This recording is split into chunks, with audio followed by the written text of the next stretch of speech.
आज हम कक्षा 4 की कार्य पुस्तिका फुलबारी के पाठ नंबर 11 बाल गंगाधर तिलक के संपूर्ण पाठ पर चर्चा करेंगे। आइए देखते हैं इसका पहला क्वेश्चन। शब्दों को स्त्रीलिंग में बदलिए। ये जो शब्द दिए हैं इन्हें स्त्रीलिंग में बदलना है। जैसे अध्यापक, तो हमें अध्यापक को अध्यापिका लिखना है, छात्र को छात्रा लिखना है, पुत्र को पुत्री लिखना है, पुरुष को स्त्री लिखना है। ये स्त्रीलिंग में हमारे बदलेंगे। क्वेश्चन नंबर 2 है शुद्ध उच्चारण कीजिए। अब इनमें हमें शुद्ध उच्चारण करना है कि किसका शुद्ध होगा किसका अशुद्ध होगा। जैसे आश्चर्य का आश्चर्य शुद्ध है, ये शुद्ध है। कुशाग तो इसे कुशाग्रह लिखना है। राष्ट्रीय को राष्ट्रीय लिखना है। ये जो अशुद्ध है इन्हें शुद्ध लिखना है। संघर्ष को संघर्ष लिखना है। आकुंशित को लिखना आकर्षित लिखना है। रुष्ट को रुष्ट लिखना है, हमें रुष्ट लिखना है। निम्नलिखित क्वेश्चन नंबर 3 है। निम्नलिखित शब्दों में ता लगाकर शब्द बनाइए और अपने वाक्यों में प्रयोग करिए। हमें ता लगा के इसमें लिखना और अब वाक्यों में प्रयोग करना है। जैसे निर्धन, इसमें निर्धन में ता लगा दिया तो निर्धनता जीवन के लिए अभिशाप है, निर्धनता। स्वतंत्र तो इसमें ता लगा दिया, स्वतंत्रता दिवस राष्ट्रीय पर्व है। चमक तो चमक में ता लगा दिया, चमकता है, चांद रात में चमकता है। अध्ययनशील तो इसमें ता लगा दिया, अध्ययनशीलता छात्रों में अध्ययनशीलता का गुण होता है। तल्लीनता बच्चे कहानी बड़ी तल्लीनता से सुनते हैं। राष्ट्रीयता हमारी राष्ट्रीयता भारतीय है। क्वेश्चन नंबर 4 है सही कथन के सामने सही तथा गलत कथन के सामने गलत का निशान लगाइए। तो इसमें हमारा सही कथन क्या है? सही के सामने सही में बाल गंगाधर तिलक का जन्म 23 जुलाई सन 1856 ईस्वी को हुआ था, तो ये हमारा सही है। तिलक मंदबुद्धि बालक थे, नहीं कुशाग्र बालक थे। बालक गंगाधर तिलक का विवाह सत्यभामा बाई से हुआ था, हाँ हुआ था। तिलक ने विधवा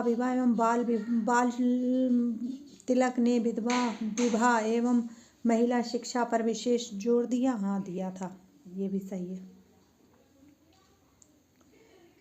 क्वेश्चन नंबर 5 है नीचे दिए गए सर्वनाम शब्द का बहुवचन रूप समझिए और सर्वनामों के बहुवचन लिखिए। जो सर्वनाम है उनके बहुवचन हमें लिखने हैं इसमें।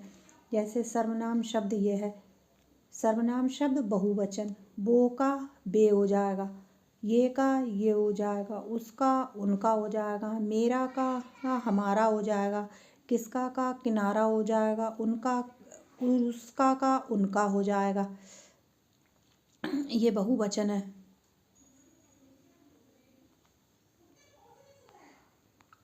रिक्त स्थानों की पूर्ति कीजिए। अब हमें रिक्त स्थान इसमें भरने हैं कि कौन से रिक्त स्थान कहाँ भरने हैं। बाल गंगाधर तिलक का जन्म महाराष्ट्र के कोकार जिले के रत्नागिरी में हुआ था, नामक स्थान पर हुआ था।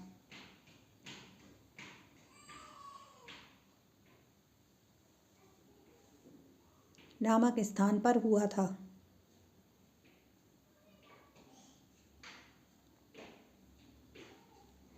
किस स्थान पर हुआ? तिलक कुशाग्र बुद्धि के बालक थे, यहाँ थे।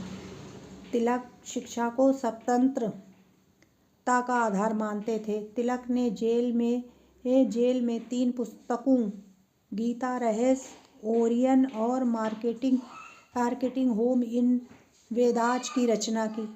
तिलक ने 3 पुस्तकों की जेल में रचना की थी। क्वेश्चन नंबर हमारा 7 है लोकमान्य तिलक के जीवन से जुड़े रोचक प्रसंगों को लिखिए। आपका लक्ष्य, ये प्रसंग है, इन्हें हमें लिखना है। किस तरीके से लिखेंगे देखिए। आपका लक्ष्य किसी जादू से पूरा नहीं होगा, बल्कि आपको ही अपना लक्ष्य प्राप्त करना है। आपका लक्ष्य किसी जादू से प्राप्त नहीं होगा, आपको खुद ही अपना लक्ष्य प्राप्त करना है। मतलब मेहनत करनी है। कमज़ोर ना बने, शक्तिशाली बने और ये विश्वास रखें कि भगवान हमेशा मेरे साथ है। ये, और इससे आगे आपको भी कोई लक्ष्य सूझे तो वो लिख सकते हैं। लगते हैं स्वराज मेरा जन्मसिद्ध अधिकार है और मैं इसे लेकर रहूँगा, ये भी बाल गंगाधर तिलक ने कहा था। अगर वीडियो अच्छी लगी हो तो इसे लाइक सब्सक्राइब और शेयर करें। Thank you.